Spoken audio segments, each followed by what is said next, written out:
दोस्तों, आज मैं आपको बताना चाहता हूँ फासिज़्म।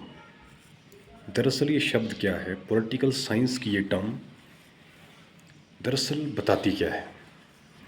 फासिज़्म को यदि हम सिंपल शब्दों में समझें, जब कोई एक नेता बहुत ही या एक नेता एक विचार जिसमें एक ही नेता या एक पार्टी बहुत ज़्यादा शक्तिशाली हो जाए, उसको सिंपल वर्ड में हम कहते हैं फासीवादी सोच वाली ताकत।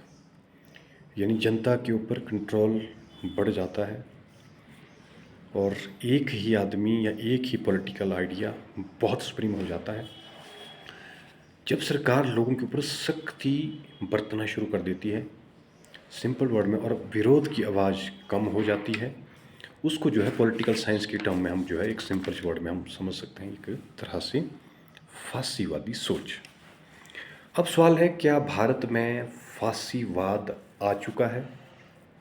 यदि हम सिंपल वर्ड में समझें तो प्रैक्टिकली आज भारत में लगभग फासीवाद आ चुका है। इसके मैं आपको प्रमुख कारण बता सकता हूँ। कैसे? पहला है जाति व्यवस्था। जाति व्यवस्था में हम क्या देखते हैं कि स्वर्ण सबसे सुप्रीम, श्रेष्ठता वर्सेस हीनता की भावना, ये हम आज भारतीय लोकतंत्र में इसके लक्षण देख रहे हैं। दूसरा जो इम्पोर्टेंट इसका जो कंसेप्ट है सांप्रदायिकता। सांप्रदायिकता, कम्युनलिज्म जिसको हम बोलते हैं, हम कम्युनलिज्म मतलब हम, सांप्रदायिकता को सिंपल टर्म में हम यदि डिफाइन करेंगे, उसमें आएगा हम वर्सेस वे की राजनीति। हम वर्सेस वे की राजनीति जहाँ पे हावी हो जाती है, उसको हम जो है सांप्रदायिकता के रूप में डिफाइन करते हैं। तीसरा है आर्थिक असमानता। भारत में आर्थिक समानता बहुत ही तेज़ गति से बढ़ रही है। बेरोजगारी, 1% आदमी के पास मतलब जीडीपी का 73% हिस्सा, मतलब कॉरपोरेट के पास पैसा जा रहा है, कॉमन मैन के पास पैसा नहीं जा रहा है। और चौथा है मीडिया के ऊपर कंट्रोल। मीडिया में वो चीज़ परोसी जाती है जो सत्ता को अच्छी लगती है, मासेस की बात वहाँ पे बिल्कुल भी नहीं दिखाई जाती है। ये भी इसका एक इंडियन कंटेक्स्ट में हम जो है लक्षण देख सकते हैं। और वो है संस्थाओं का कमज़ोर होना। संस्थाओं का कमज़ोर होने का मतलब आप देख सकते हैं election commission of India, supreme court of India, मतलब कैग, शायद जिसने पार्लियामेंट को उस तरह से रिपोर्ट दी ही नहीं है 2014 इलेक्शन के बाद।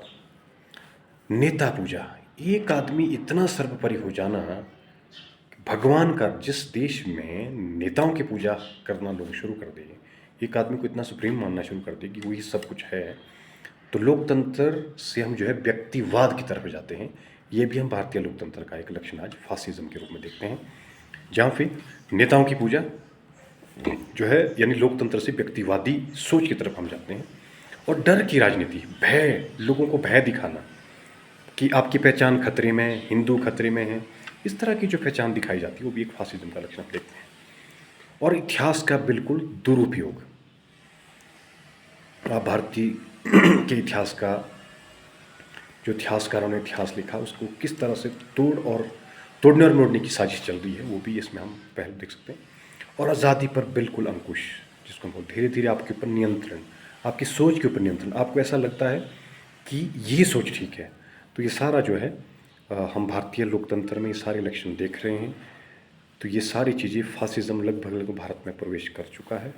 और डॉक्टर अंबेडकर, जिनको ड्राफ्टिंग कमेटी का अध्यक्ष बनाया गया संविधान की, उनका एक इम्पॉर्टेंट स्लोगन जो इस सारे एपिसोड में बिल्कुल सही साबित होता है कि समानता के बिना लोकतंत्र खोखला है। यदि समानता नहीं है, बराबरी नहीं है, लोगों की आवाज़ यदि दबाई जाएगी, तो लोकतंत्र लगभग खात्मे की तरफ है। तो भारत के लोगों की एक कलेक्टिव रिस्पॉन्सिबिलिटी है लोकतंत्र को बचाने की। लोकतंत्र बचाना हमारी सब लोगों की सामूहिक जिम्मेवारी है। अदरवाइज़ हम जो है अधिनायकवाद की तरफ जा रहे हैं। यही मुझे आपके सामने अपनी बात रखनी थी। आपको यदि मेरी बात में कुछ लग रहा है कि ये बात मैं ठीक बोल रहा हूँ, तो आप जो है ज़्यादा से ज़्यादा इस बात को अप्रिशिएट करें, शेयर करें, लाइक करें।